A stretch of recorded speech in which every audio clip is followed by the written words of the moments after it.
Hi. Hi guys. Our speaker panel for making perspectives from across the globe is happening right now.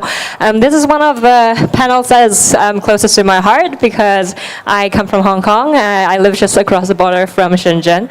And I remember when Maker Fair came to Shenzhen, a lot of people were like, this is really cool. But then, we don't think about making this way. We've been a manufacturing city for decades, and there's a certain way of making. And so it's very clear to me that there are many different making cultures around the world. And so when we talk about maker culture, what do we really mean? And I think there's a lot that MIT teaches us, obviously, but there's also a lot of things that we could learn from different local contexts. And I'm so glad that we have been able to invite amazing speakers from Nepal, from India, from Africa, to talk about making in these different contexts and what we could learn from it. So enjoy, and I just want to introduce you to our moderator, Anadana, who will take it from here.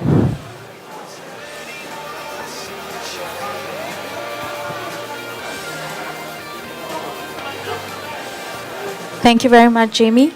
And I think this session is particularly exciting for me because I'm getting to reflect on a film that I had made a decade ago, and it had been made in very interesting circumstances. So as a maker, as a filmmaker, I find it fascinating to be able to speak to such interesting minds, because part of my work is to document things that people like you do, creators like you do, but is also to be able to create things on my own. And so I think the three speakers that we have today are people who bring a huge amount of diversity and richness to this conversation. There's Eva Gyawali, and she essentially sort of leads Karkhana, which is a designing learning experience space, and it touches over 200,000 students, and that is through empowering teachers through professional development and coming up with very, very interesting curricular and extracurricular interventions. And so learning and thinking and looking at the next generation of makers is very interesting. I like the phrase frugal innovation in education. I think that would be very, very interesting to unpack. Then, of course, we have Professor Ron Eglash. He's an ethnomathematician, and I have been deep diving into his work on looking at how mathematics can be connected with indigenous cultures, and a lot of his work in Africa is very exciting. So it's about learning to rethink, but also learning to look at culture as this mobile, generative source, and not just the classroom with bricks and mortar and perhaps one way of looking at the world. And I think his point about flexibility in products is fascinating because he's talking about keeping them as dynamic texts. So creating something which is dynamic can be very challenging and interesting.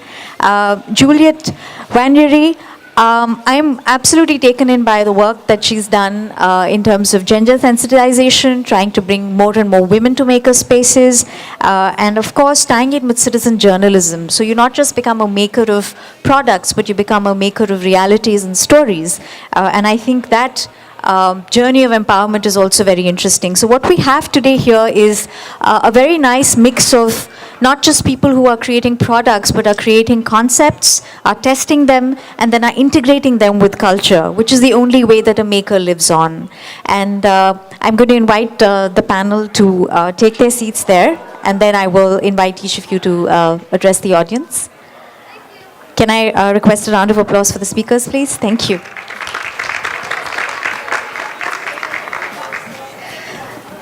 Since I also, can we go into slideshow? Since I also happen to be the first speaker today, let me tell you a little bit about myself. So I'm a filmmaker from India who's on the Fulbright Fellowship at the MIT Open Documentary Lab. And like I said, this has allowed me to go back and revisit a work that I had made when I was fresh out of film school. The Great Indian Jugaad is a film that has won awards in Germany, Austria, and traveled to several festivals. But it is something that sort of reinvents itself and returns in conversations on making and creating because of the term Jugaad. I have literally only 4 slides because I would rather, as a filmmaker does, let her work speak for itself. But I would say that when you talk about making, elements of critical play are so important. But what is also important is to ask questions of ourselves. Are we anarchists or are we innovators? Are we frugal or are we limited? Are we reinventing the wheel or are we truly Archimedes, and do we reserve the right to run naked on the streets? Those are the questions also that makers need to ask. Jugaad is in many ways an Indianism. It is a term which is now being gentrified because there are books written on it. Now there are more and more films made on it, because it talks of this idea of creating things despite limitations or with limitations. And so I'd like to show you a small excerpt from the film. And then maybe we can talk a little bit more about why I made the film and why I believe that it allows us to then integrate cultural nuances into the conversations about making. Regimes which talk about patenting, regimes which talk about individual ideas of innovation versus those which are more community-based and collective ideas of innovation. Can we just play the YouTube link? We have to start at around 10 minutes and 36. 10:26 is good actually. 25 is good too. बात तो यह है, अगर यहाँ जुगाड़ नहीं चलेगा, government के बस की इतना साधन करना नहीं है कि इस पब्लिक को गांव से शहर तक ढो दे। इस रोड पे कम से कम 80 जुगाड़ रोजाना चलते हैं, वैसे साधन है। अगर रोडवेज छोड़ दें, वे 5-6 बस जो हैं वे सवारी नहीं ढो सकती इतनी।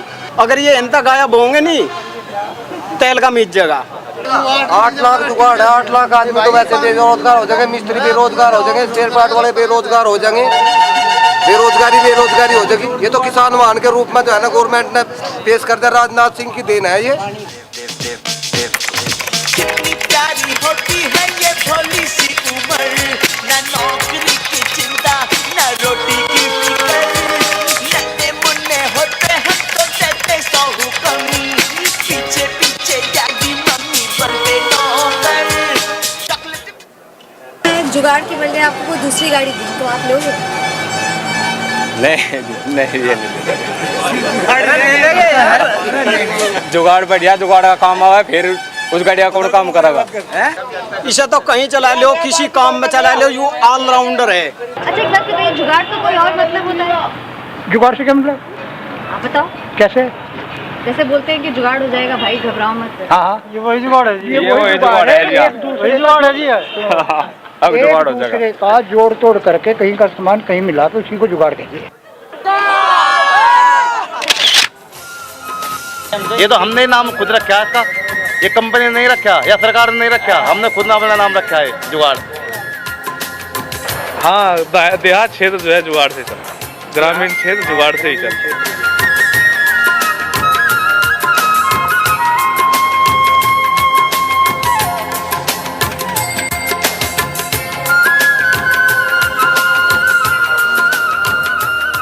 "15 years after I wrote that, even now when I drive out, I still see jugads and people's need for transportation not being met.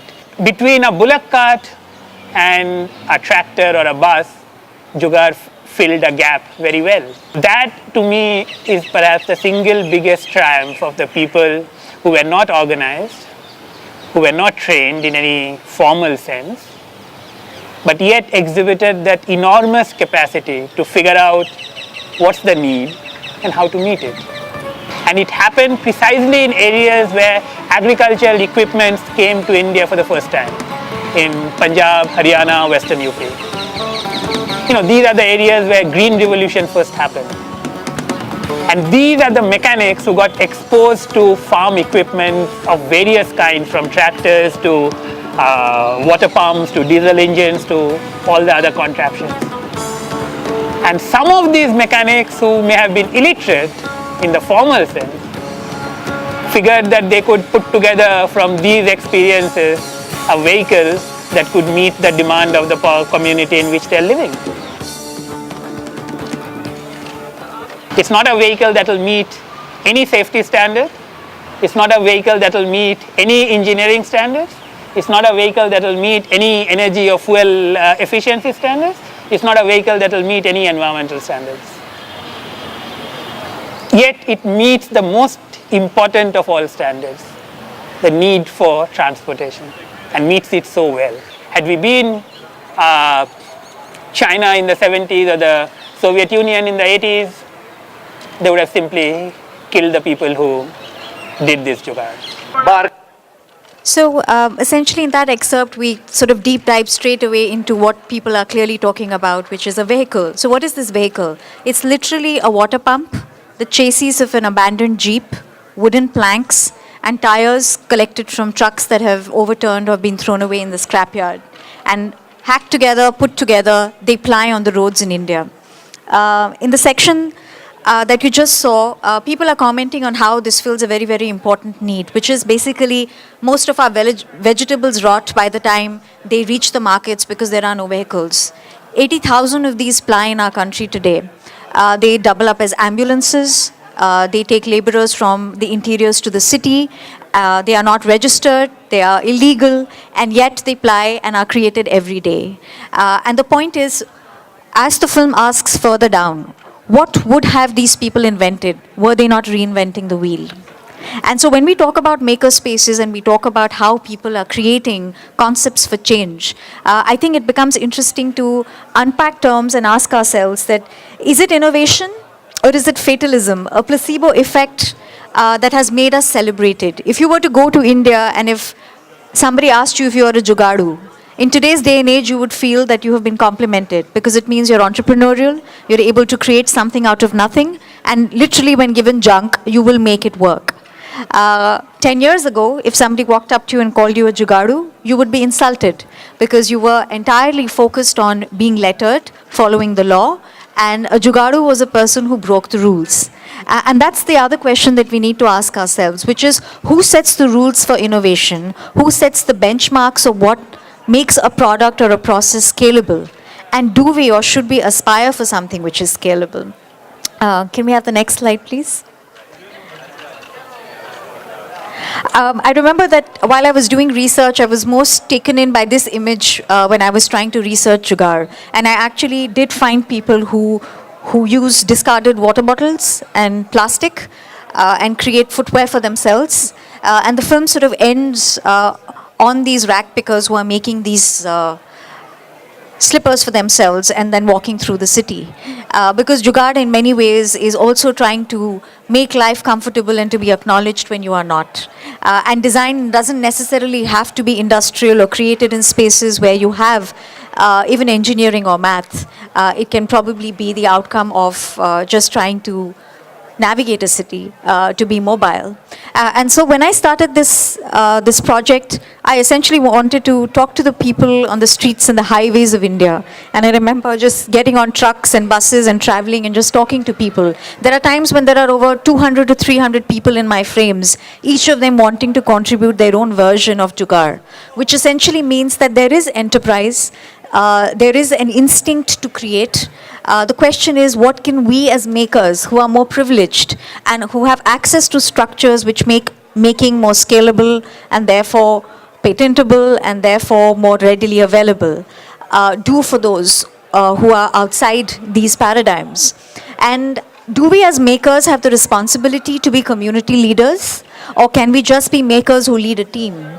Can you identify and align with other makers besides you? Because what if a person who made a jugaad in Punjab spoke to a maker who made a jugaad in Rajasthan? Or the guys who produce what are known as mini jugaads, which are mopeds attached to push carts. So the ways in which we can converse and dialogue also makes a lot of difference. And so that's why I think making is a very, very important critical element. And I'm hoping that our speakers today can set the tone for the kinds of mindsets and approaches that they have encountered in the fascinating spaces that they are working in. I'd like to move to the last slide. I also wanted to say that my own journey with making and hacking has been very interesting. As a filmmaker who started working on mini DVs and VHS tapes, I now live in a world of augmented reality and virtual reality. I have been part of hackathons, won hackathons, and yet each time I go back to this basic idea of making, and making in the world of cinema as well. And so I would like to talk of the making of the self, because as we create opportunities and as we create interventions, I think it's also important to go back and democratize what we have created. So for me, that journey was to work on a film where I was able to, with the help of some savings, give phones to women, domestic workers and homemakers in India to film their everyday lives, because I felt that as a filmmaker, my ability to create was extremely limiting. I could create a film at a time and cause a conversation, but could I create a paradigm for co-creation? Could these makers not just be collaborators, but be creators of their own reality and their own cinema? And I would like to end with a small video from that experiment, and I'm happy to sort of talk about it later in the Q&A. This is kind of my homage to the idea of making with people who cannot read or write and may not even have held a phone before they started making the film that they did.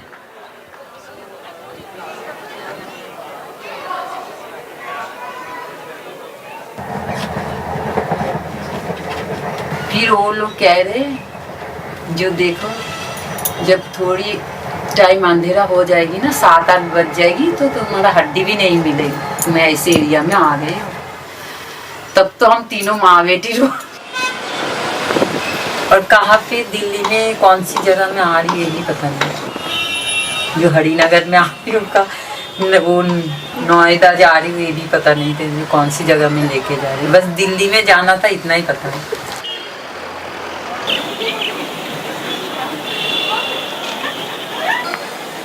ये लोग सोच रहे हैं दिल्ली में काम करिए बहुत पैसे हैं इनके पास। लोगों की मतलब सब कुछ की प्रॉब्लम होते थे, कपड़े खाना पीना सब कुछ, बीमार किराए देना खाना पीना, ये लोग कैसे चलाते लेडीज होके ये नहीं सोचता। मेरी मम्मी की सर फट गई और मेरे माँ से कह रहे मोबाइल पे पैसे डाल दे तेरे को फोन करती। मेरे लो फोन रखो दोबारा फोन मत करना।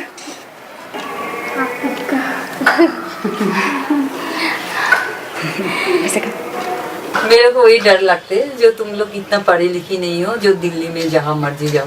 तो ये जैसे हम लोग बंगाल में तो क्या इंग्लिश लगती है बेटर तो ये है ना बोल नहीं पाते इसमें इंग्लिश ने मेरी मम्मी को दुखी करके रखा। पहले जब मेरे से शादी नहीं होता उस टाइम तो मैं थोड़ा हिंदी भी पढ़ लेती थी। बस शादी हो के सब कुछ बोलते इंग्लिश में हर जगह पे लिखा करो जैसे लिखते हैं कि राइटिंग सही नहीं है लेकिन लिख लेते हैं। सरदार कैसे लिखते हैं?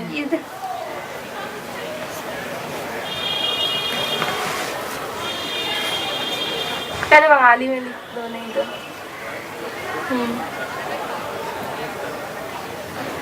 A homemaker as well as a domestic worker, Deepa came to the city of Delhi. I think we can stop. Yeah. Thank you. Her desire to be able to write in English and the fact that her process of learning to learn the language to navigate the city is documented by her daughters, who become very confident cinematographers. This is a woman who has escaped domestic abuse and has chosen the city to build her life. And the question for me as a filmmaker was to see how the filmmaking process itself could empower her, because she's already somebody who produces labor. Domestic work in itself is a certain kind of labor, but when it becomes productive labor, when it becomes creative labor, what are the changes that can be facilitated? So not just knowing filmmaking myself, but being able to use tools to make it participative, make it co-creative, became an interesting part of my journey and changed not just my vocabulary about film, but also about the process of making. And I would like to end by saying that one of the other co-creators of the film, one fine day looked at me and said, "Today I filmed the tree." She had passed that tree for 12 years every day, but never had the courage to look at it completely. And she was able to use the phones that I had given to film it. And she said, "It's a beautiful tree and you need to see it." And it was the haziest photograph I had seen in my entire life. Poor cinema, but beautiful cinema. So with that, may I please request the first speaker, Ron, to grace us. Thank you. Thank you very much. There's a mic there. That was beautiful work on film in India. Thank you.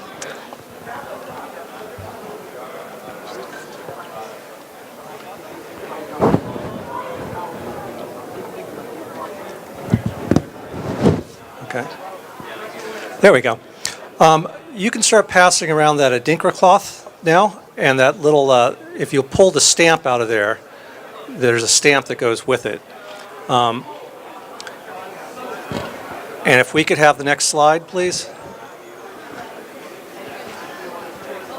I'm going to go through these slides quickly. You need to stay up. Don't fall asleep at the switch. There you go. So I want to start with this question. What was making like before colonialism, when people were making as an indigenous society? And this is an example of a Adinkra cloth. I've passed around the stamp and the cloth. Funtun Funafu is the two-headed crocodile.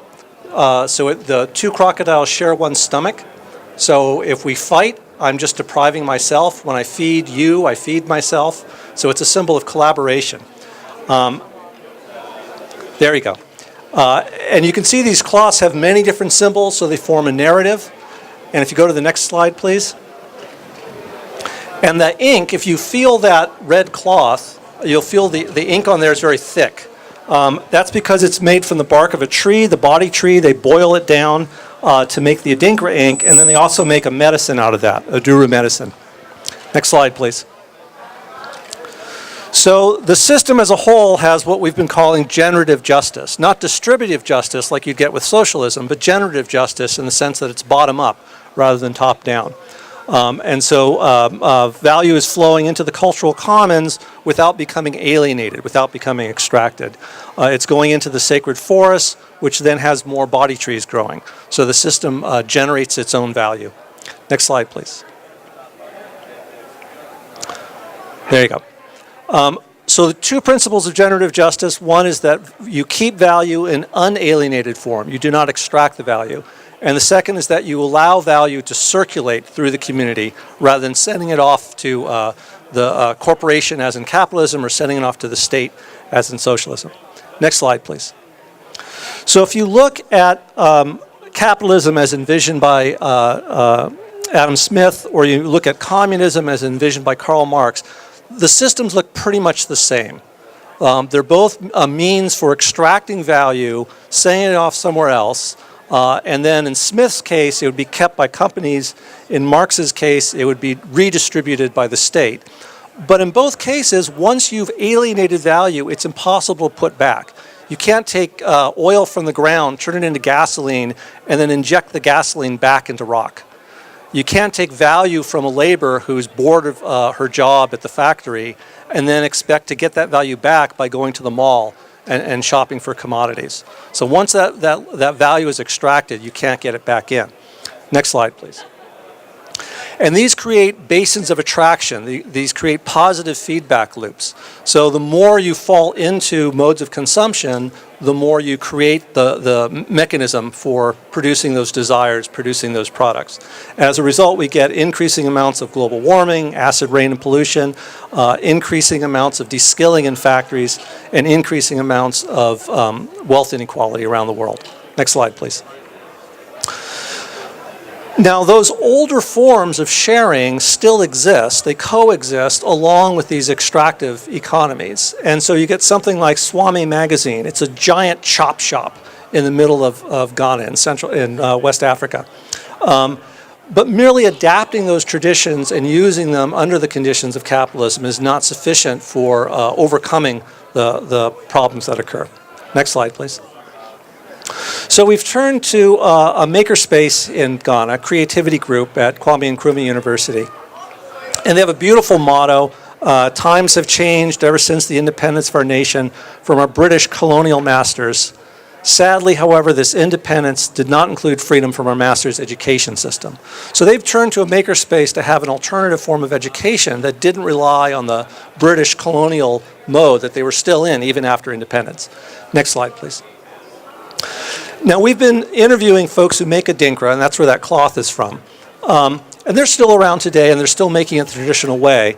One of the fascinating things we found was that areas where they're extracting the bark from trees, they are not undergoing deforestation. So all these forests are being destroyed around Ghana, except the areas where they're extracting that bark.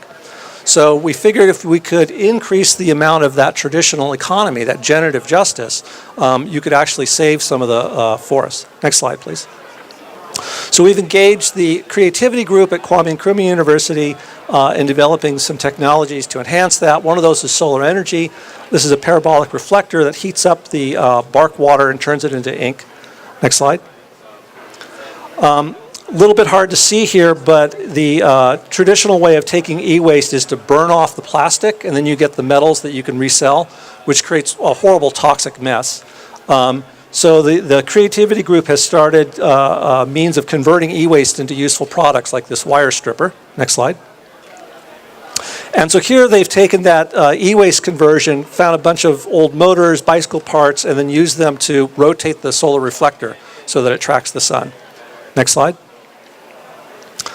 We've also been working with a professor of graphic design, Audrey Bennett, and her graduate student, David Banks, who's now Professor Banks.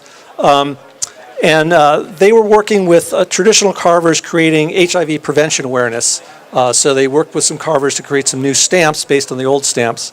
Some of you are probably familiar with the Sankofa bird that has its beak bent backwards, saying you can always go back to retrieve a forgotten tradition. In this case, the motto is you can always go back for a condom. It has a little condom in its beak. So we work with an HIV clinic to see if we could alert people to where to buy condoms and some other practices that would help out. Next slide. But what we found is that folks were suffering from embarrassment. It's not like here where they're out on the counter. They're behind the counter. You have to call out in the store, give me a big pack of condoms. We interviewed one military police officer who had a submachine gun cradled over his shoulder. And during the interview, he was going, really embarrassing. And so I figured, you know, if this guy's embarrassed, surely everybody is. So we developed a condom vending machine. And then we figured, why have local money go to China to buy these condom vending machines? Why don't we have them create them here? And so this is a DIY condom vending machine. You can see George Appia, the head of the creativity group in Ghana, looking over our first prototype. Next slide.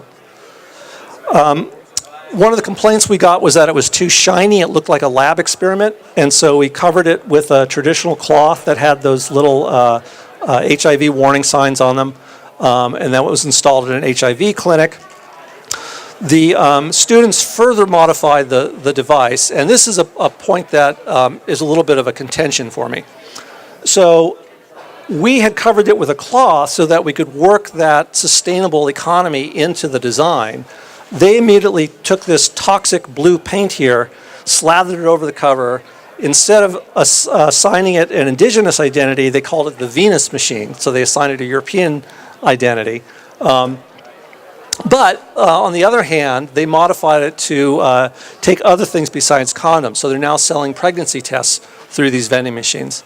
So I think it's, the moral of the story is you can't sort of impose your own ideas about what constitutes indigenous knowledge or sustainability. You have to democratize the process and let folks just develop things out of their own sensibilities, even if it contradicts what you thought. Next slide. We also noticed that the Adinkra symbols have these beautiful logarithmic spirals in them, and they use those to symbolize things you find in nature, which also have power law scaling, which also have these logarithmic spirals. The one at the very end there is supposed to be a fist holding the curves of life. The fist is a symbol of power. The saying is only God has the power of life. And so they've generalized this idea of an animist life force across all the different instances they found and said, well, it's power law scaling. It's these log spirals that should represent living things. So it's a great example of indigenous mathematics. Next slide. So we've developed something like MIT Scratch. We call it CSNAP, that allows kids to use these heritage algorithms, create their own designs, and physically render them. Next slide. This is a paper we published on this. So we had one section of students using GeoGebra, which is a non-cultural, plain old math software. Another section was using the culture-based software, and we could show statistically significant improvement for the kids using the culture-based software. So it really works even in controlled studies. Next slide. But a lot of these schools did not have computers. So we took some different pathways. The Kumasi group decided that they were going to take Raspberry Pis, combine them with e-waste, and make little mini computers. We decided we would take our blocks-based language and then hire the Adinkra carver to carve little teeny tiny miniature stamps And then the kids would use paper as the computer screen. So they'd arrange the blocks in whatever they wanted their algorithm to be. They would stamp that pattern on the paper, and then they'd turn it into the teacher, who had the one computer in the classroom for 80 students. But it was a great way of sort of amplifying the power of that computing, but still hooking it into the local economy. And I have to tell you, the stamp carver just loved this. His brother said it's impossible to carve stamps that small. And when we showed it to him, his face just lit up. It was like he'd been waiting his whole life for somebody to give him this challenge. And so he came back the next day, his hands were bloody, and he cut himself. But he just loved making these little miniature stamps. Next slide. We've also tried, everything we do is open source, so we've tried burning some of the software to a CD and having somebody there, as they're selling the textiles, selling the CD. The kente cloth did not work very well as an educational item. So we're thinking now a dinker is probably a better simulation to use. Next slide. So here it is. Our big picture is to try to recreate something like that indigenous network, that generative justice network, but leveraging it with these modern high-tech technologies, as well as drawing on that indigenous knowledge, that traditional wisdom. Next slide. And we're also trying to take it international. So we've held e-waste to makerspace workshops with kids from Harlem. There's a teacher professional development in the Galapagos. Now in the Galapagos, they have a big problem with parasites, with foreign animals climbing aboard ships, rats and cockroaches and whatnot. And so they're trying to have as few ship deliveries as possible to the island. So you don't want your makerspace filled with needs for stepper motors and wire. You want to be able to extract that from the e-waste that's already there on the island. So it's a great location for that kind of structure. And I'll finish with this one last video. Next slide. Can you turn that up? Cool. We did this all from like a bunch of random parts and the computer. Yes, e-waste and electronics. So he said, we just took a bunch of random parts and made this cool thing out of it. Thank you.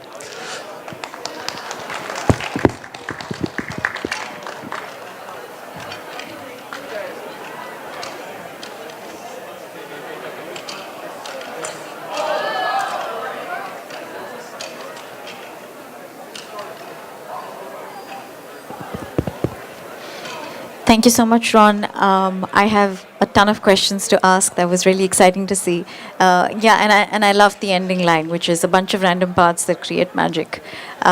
So I'm now going to invite another educator, not so old but very wise, Eva. Can I please request you to take the stage? Thank you. Use this one? Oh, sure, if you want to just. Hello. This is working. Hi guys, I'm Eva. I'm from Nepal. I came all the way from Nepal. While John is setting my slide, so I'm an educator in Nepal, and I also set up makerspaces in Nepal. So that's part of my work. And the place I work is called Karkhana. It might be up there, but I also have a T-shirt. You can see it here. So yeah. Let me, maybe we could talk more about Karkhana in the question answer. So let me start with a question. So this is Karkhana, yeah, basically. So how many of you know what is this? Anybody? Like a lot of hands, like dumplings? So how many of you got like this is dumpling? Can we get hands? How many of you like dumplings? A lot of you. Okay. So growing up in Nepal, dumpling is a kind of big deal. You know, like everybody loves dumpling. They go out and we call it a momo. So M-O-M-O, momo. So I think some part of India, they have momos, and then now it's getting a big deal. So yeah, growing up, I enjoyed momos, and if you have been to Nepal or if you're going to Nepal, this will be something you are looking forward to. So yeah, let's say more about momos. And so like how crazy it is, if you say it in Nepal, it might be an unofficial food of Nepal, like unofficial national food of Nepal.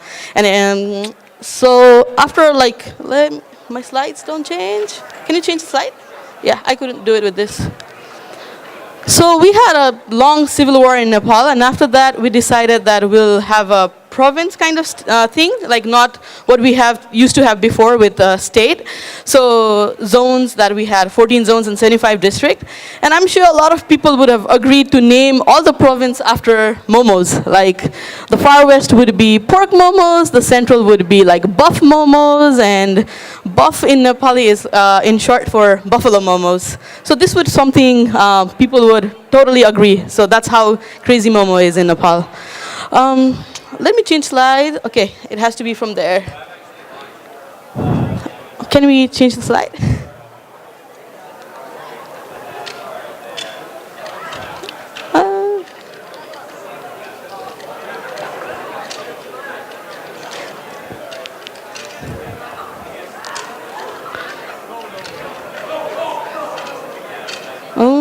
Okay.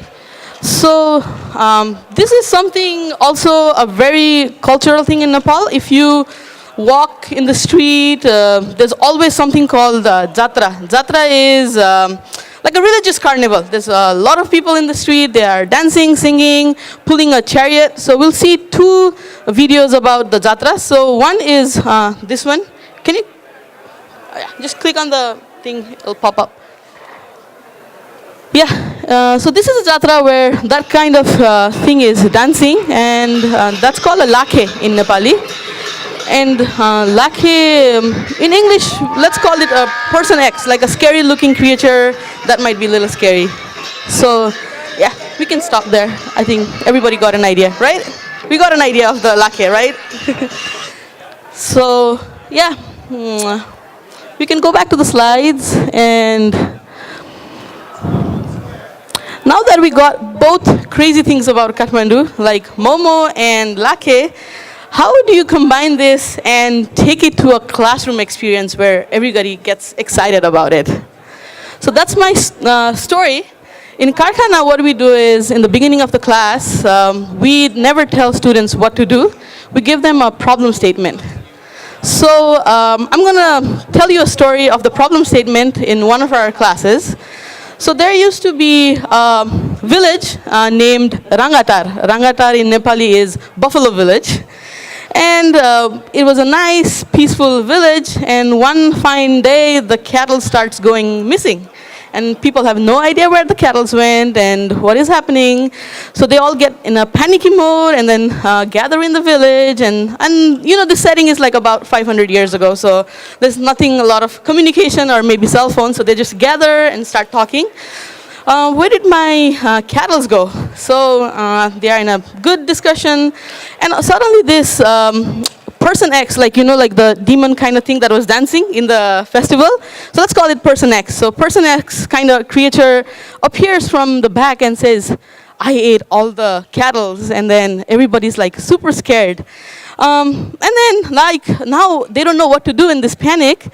They talk to amongst each other and say, hey, what is the solution for not eating our cattle?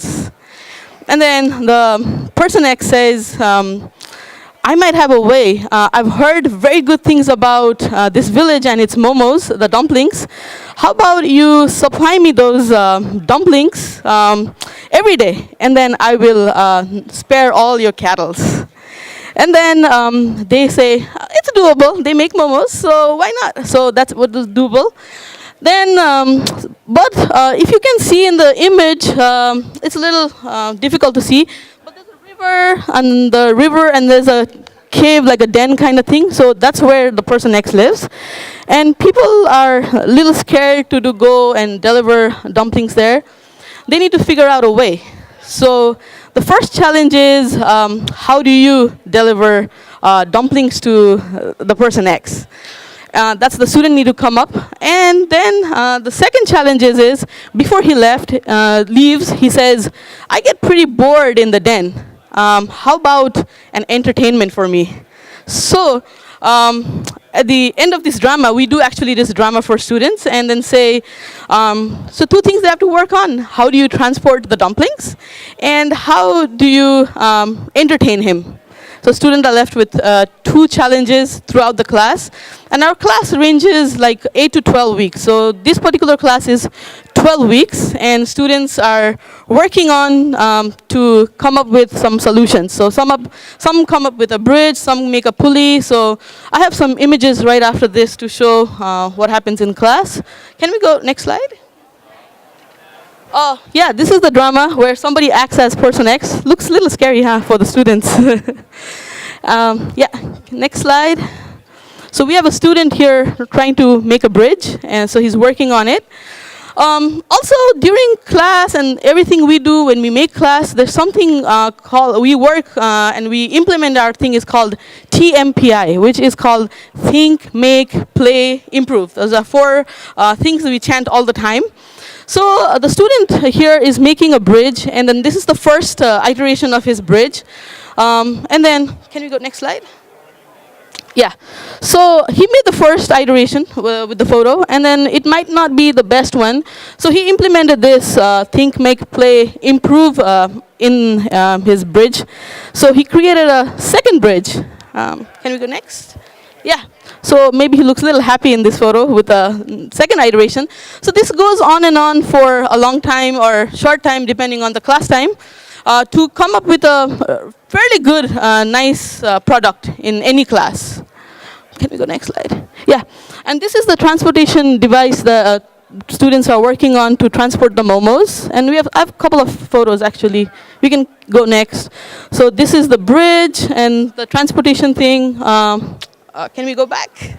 Yeah, so this is the bridge, and then that's the transportation, and it has like some sections there, so they can put momos there, and then they can transport it. So along with that, they perform a drama at the end, and the parents and all the interested like teachers and other people, they can come at the end of the class and see what the students made.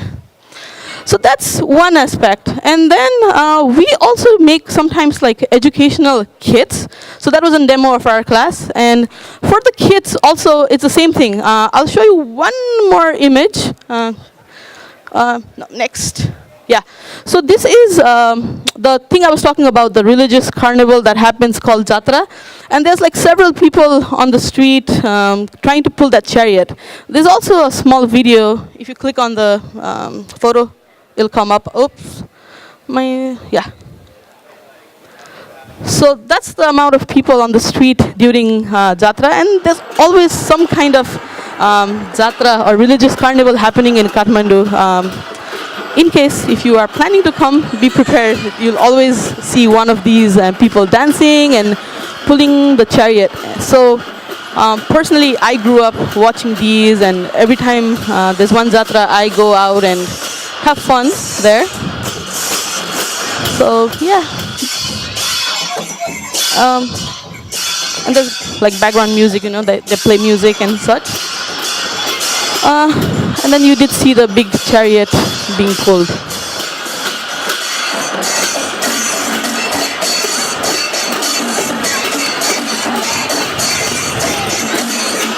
Yep, I think that's...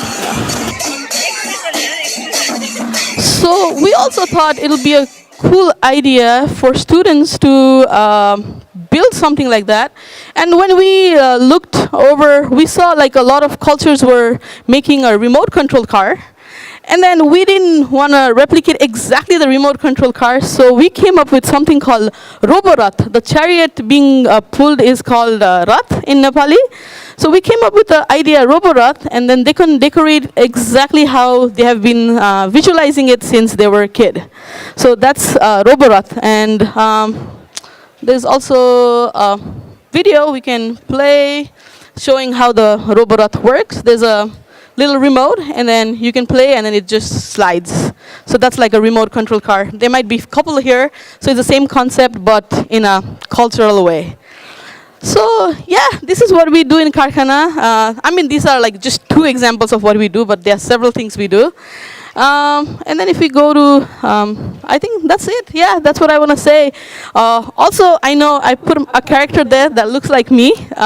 That is a culture of Karkhana, where once you are nicely there, and then you've adjusted, and then you start doing good things, you get appreciated with a South Park character. So that's culture inside Karkhana.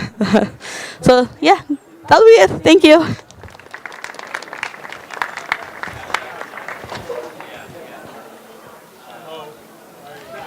Julie's just loading up her slide deck. Sure.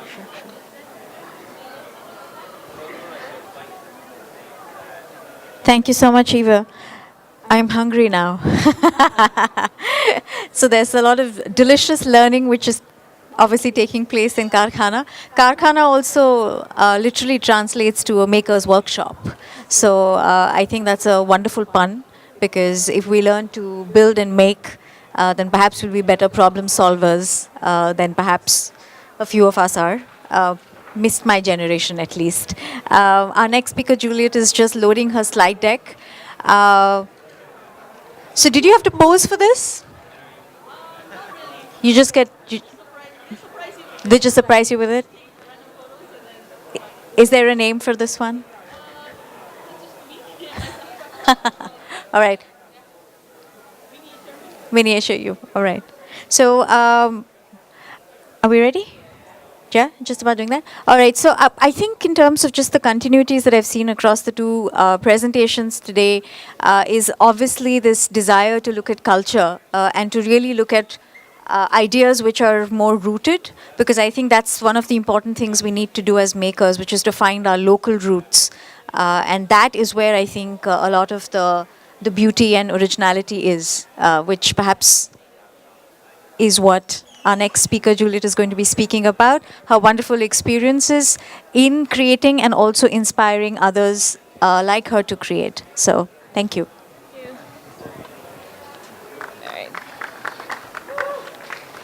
Hi, everyone. So I'd actually prefer to stand here. So my name is Juliet Wanyiri. I'm from Nairobi, Kenya. I'm born and raised in Kenya.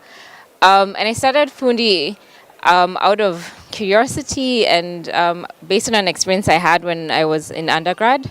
So I felt that having studied engineering, I always went in thinking I would be building stuff all the time, and then did a lot of math and realized that that's not what I was ending up doing.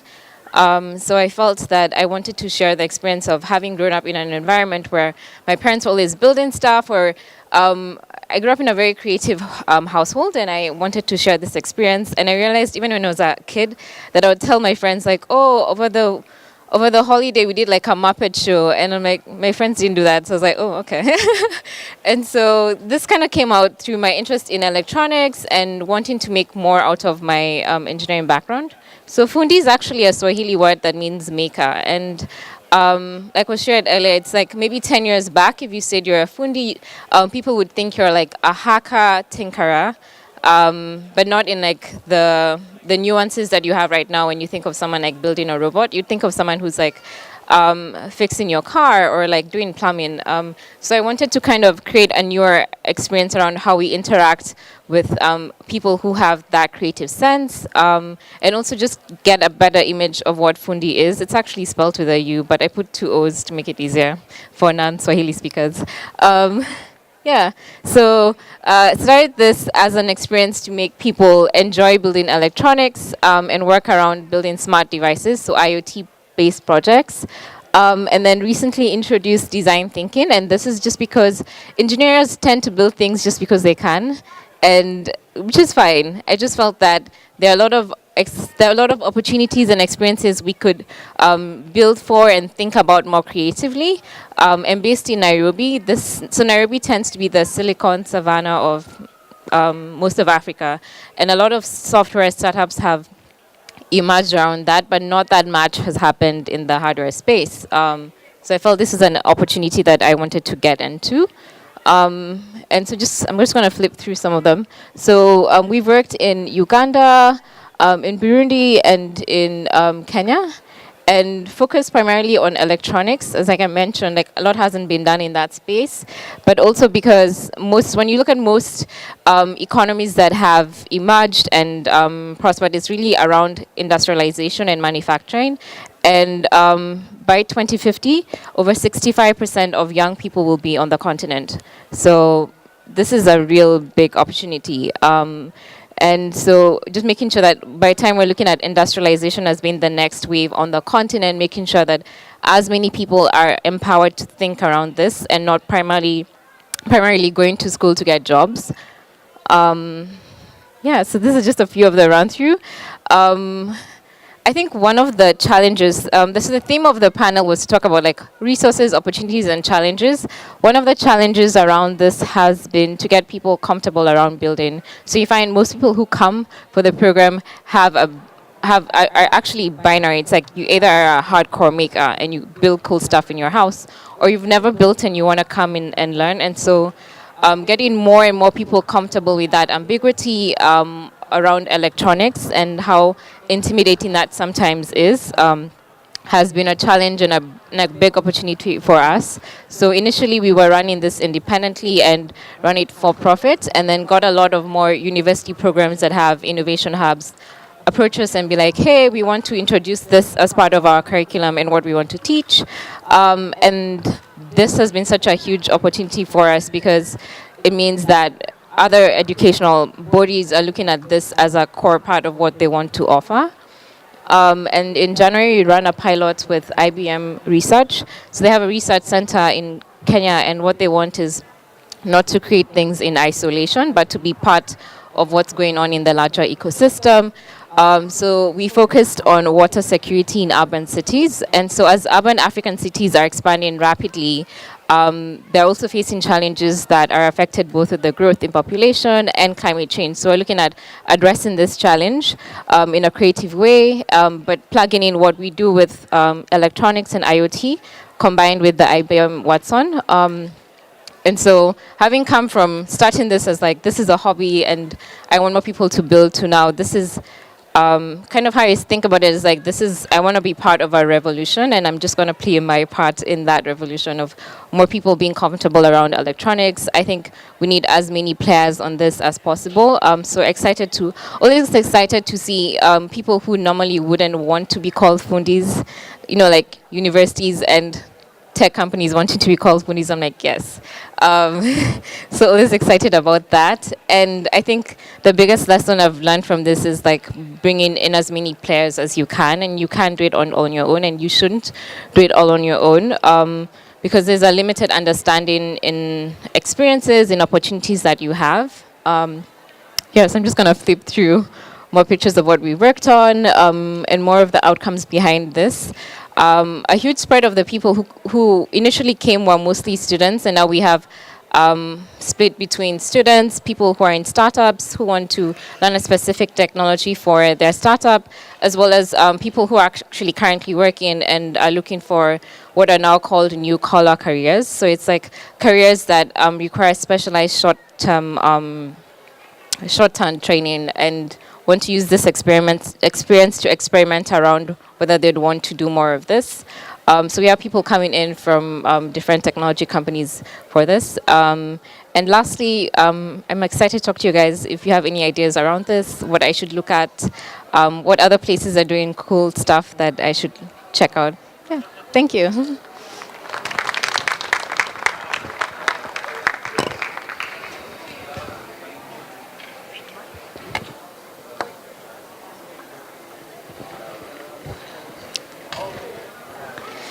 Thank you. I think that is the mark of a doer, which is to show more and to allow others to give feedback. Thank you so much, Juliet. May I now request the panelists to please take their seats on the dais so that we can have a discussion. I will encourage all of you to also ask questions, because I think that's the best part of this forum, which is the fireside chat, but is also that you can pretty much put us in the spot. Thank you.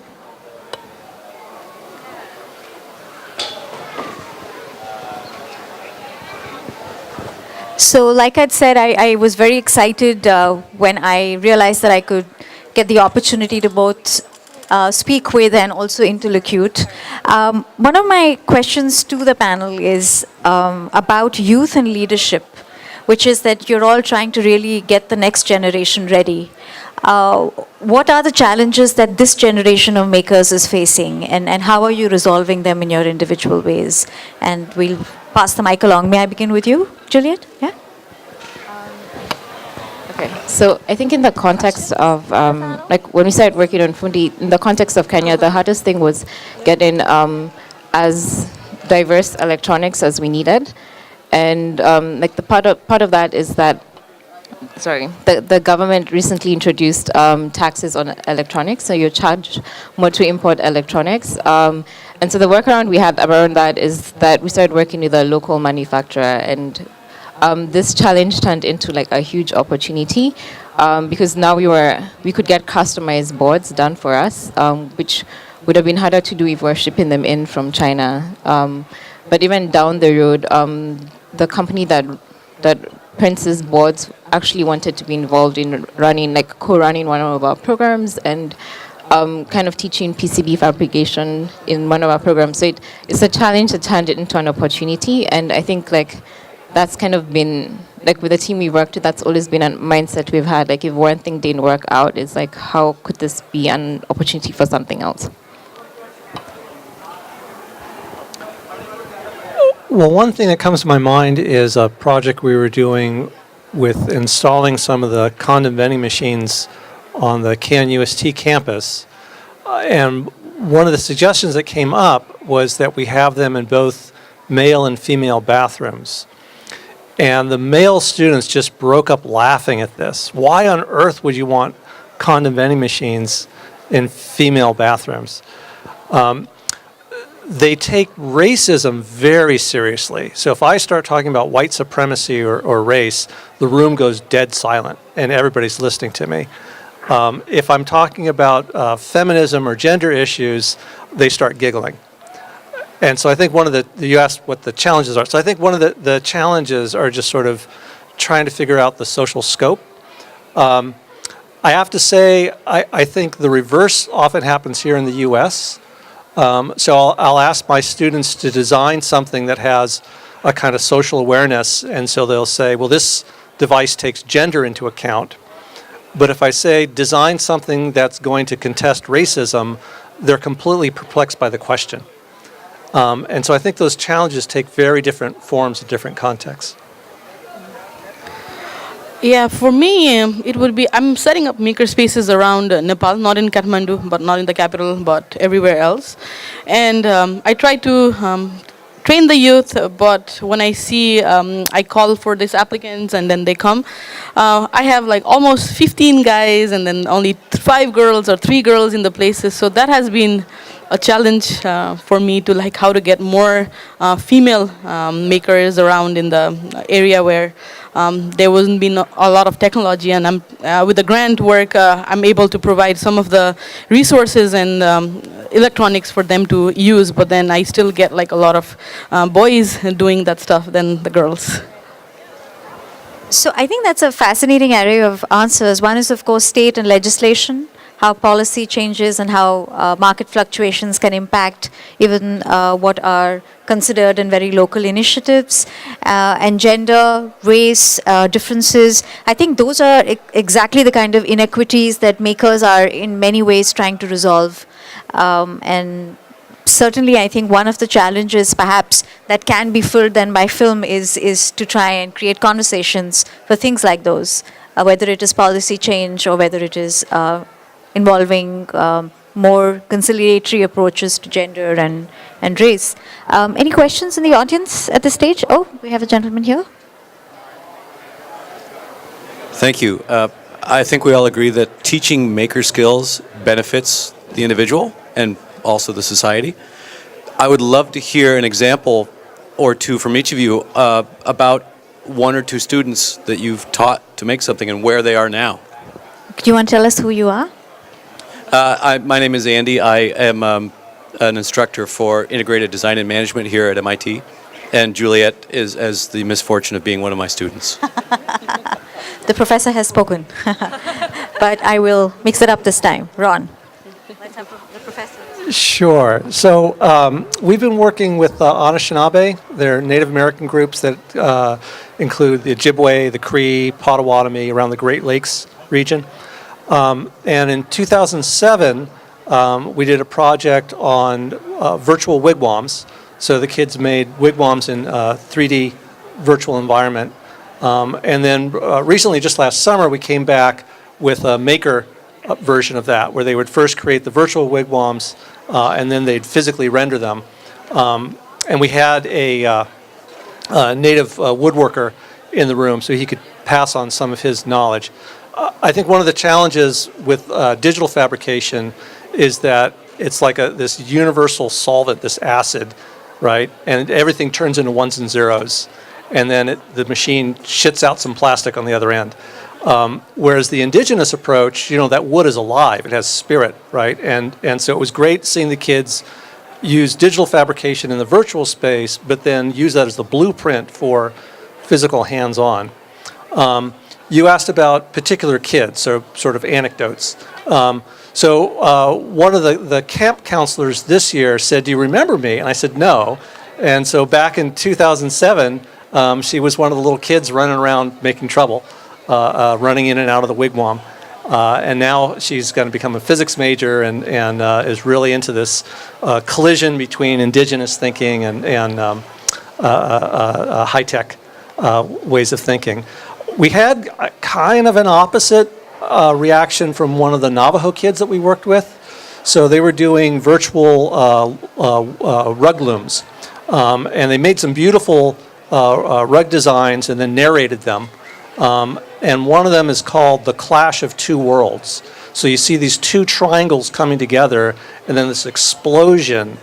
And she had this kind of word poem about how, at first it's nirvana, it's a bliss, and then you realize your secrets are escaping away from you.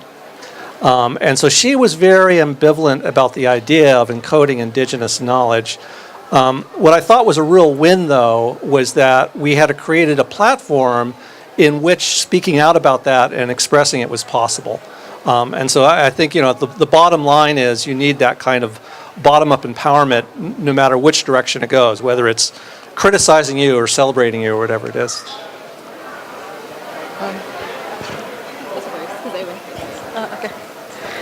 So in Karkhana, I just showed you one example of what we do. That's one example of class, but we do a lot of how Juliet showed, all those components, like the teaching with Arduino, with Scratch, with MITxMake, and then we do all those creative computing stuff. So we mix STEM education, STEAM, like art and design too. So one of the advantage of my work is I get to work with public schools. So public schools in Nepal are a little different. So it's a little less opportunity for them to do what the private schools are doing. So in one instance, I was teaching past couple of weeks ago, Scratch actually, in fact, sitting in MIT talking about Scratch. So one of the students in class, I asked a couple of questions and she didn't answer me. Then I showed some patience, waited for some time. And after almost when the class was over, the students, they were comfortable presenting, they made a game in Scratch. And so, those examples, they motivate me. So, yeah. Thanks. So, like I'd mentioned before, we have a mix of people who come for the programs, and I think in the short term you can see just within one day how much someone was able to cover and grasp. So someone who's come in who hadn't worked on electronics before, and because we make them work in teams, they get to build a full project by the end of the program. And at the end of it, we have people present their projects. So it's just someone who before hadn't worked with electronics is oh, this is I combined this sensor with this and that, and can articulate what they've learned.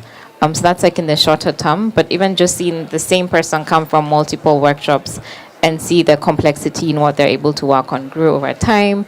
So on the physical realm, you can see the complexity of what they're able to grow.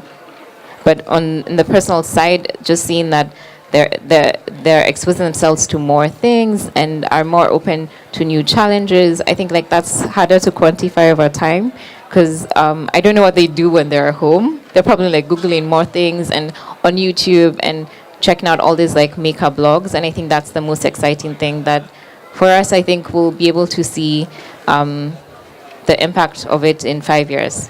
And I'm completely fine with that. But yeah, on the short term, I'm excited. Yeah.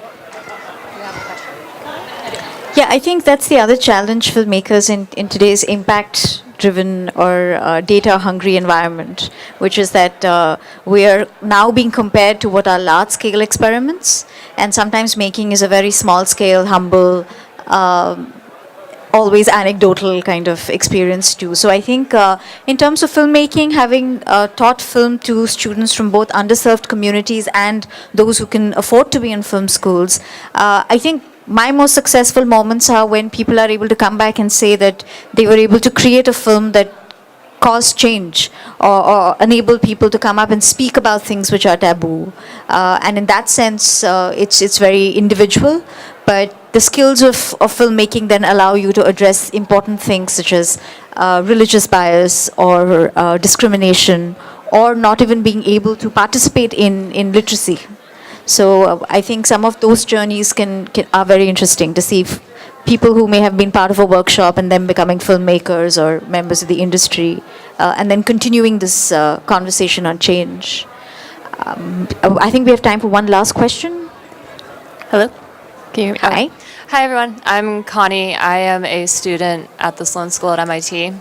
Juliet, you were mentioning earlier how changes in government policy can really affect a makerspace's ability to operate, either by buying supplies or maybe even its ability to exist in general. So my question is, what are your perspectives on the role of government and government policy on sort of cultivating an environment where people are able to come together and build? I know that in some countries like China, there is significant investment going into makerspaces and makers themselves. So are you guys generally feeling positive about that? Do you see positive directions or investment sort of in that community?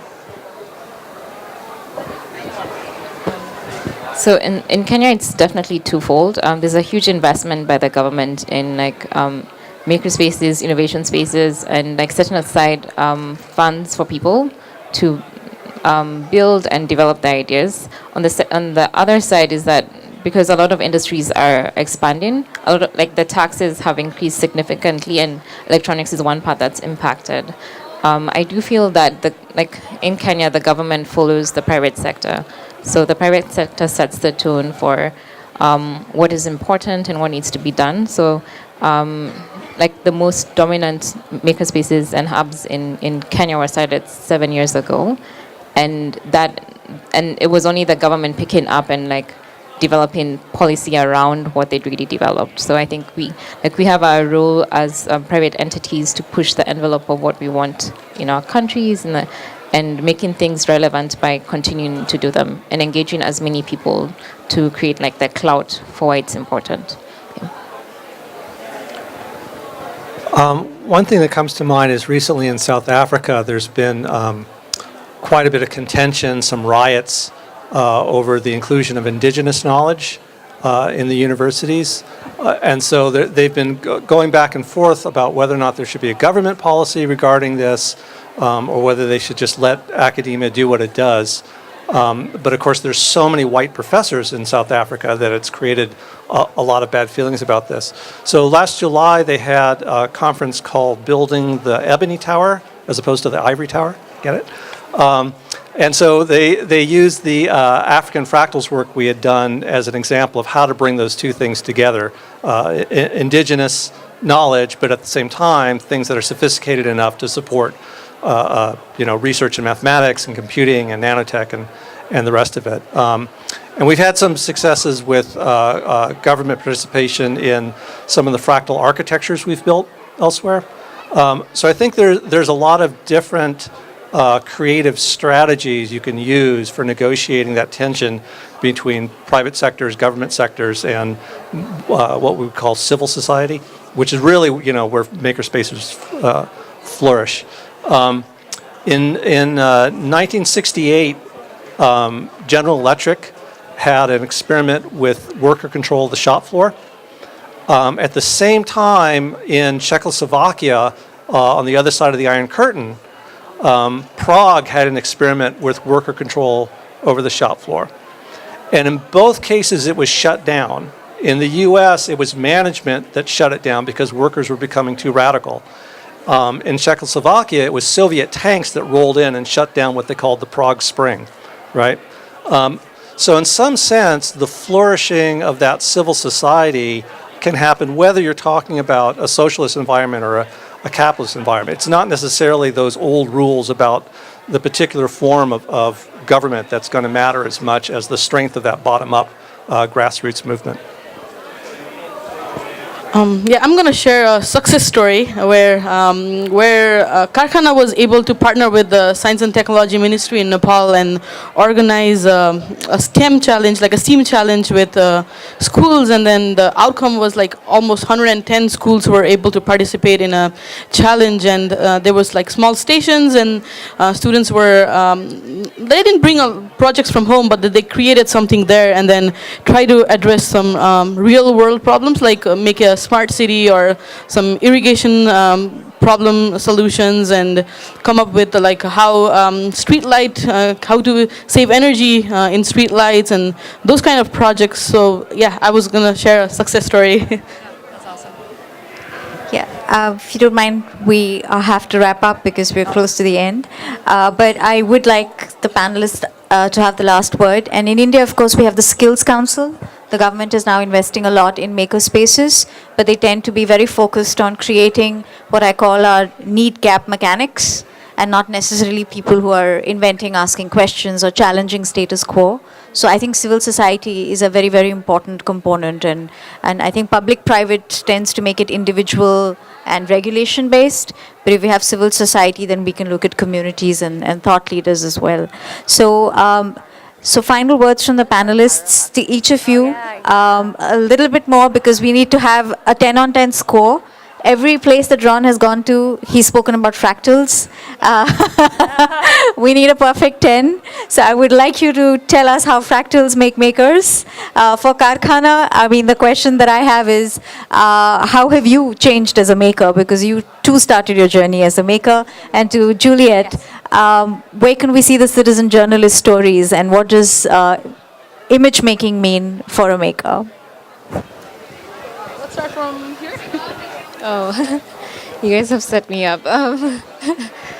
Okay, I haven't really thought about citizen journalism that way, but I think that I'm excited that I'm excited about a future where people are sharing selfies the same. I mean, as sharing pictures of their projects the same way they share selfies, like that same excitement of something that they want to share with the world and something other people can relate to. Because I find like sometimes like makers have this nerdy community they live in that only people in that community know what they're talking about. So I think it'd be nice if that we make everything easily hackable, and I think with the internet that's getting closer. So yeah. Fractals. So one of the curious things is that you'll notice all of these engineers are off in the developing world doing projects and not in inner city Boston or Los Angeles. Why is that? Well, it's because things are still in an unalienated form if you're a farmer or you're a handcrafter. But if you're flipping burgers at McDonald's, what is it that the MIT engineer is going to do for you, right? So we've found that cornrow hairstyles were one piece of that fractal heritage that made it across the Middle Passage to America. And it was one place where the kids we worked with, African-American kids, could really connect to it. You know, you show them fractals in an African village, and they say, well, that's a dusty museum artifact. I don't know what that is. But fractals in the hair of a hip-hop star or a basketball star, they would immediately connect. So we've been working with cornrow hairstylists, and our black interns have been innovating faster than we are. So we've got some girls in cosmetology school who are now using Arduinos and pH meters to create their own natural hair products. We have some braiders who have 3D printed custom-made cornrow mannequins to put out in their front windows.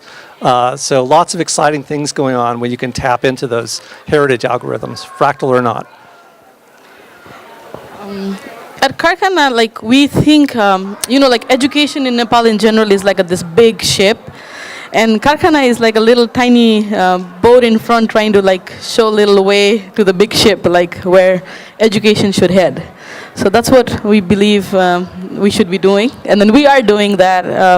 Also, like how everybody's journey is with education, like we're trying to work with electronics, we're trying to show keeping up with the world, what everybody's been doing around in a global way. So working with Arduino, creating projects. So we'll probably continue with that and guide. Thank you, ladies and gentlemen. I especially want to thank the organizers for this session, because I think besides knowing who to go to for the best Momo recipe, we raised some very, very interesting ideas about generative justice, about trying to make makers' knowledge archives that are more accessible, and to continue to hack in the spirit of MIT. Thank you very much, everyone. Thank you.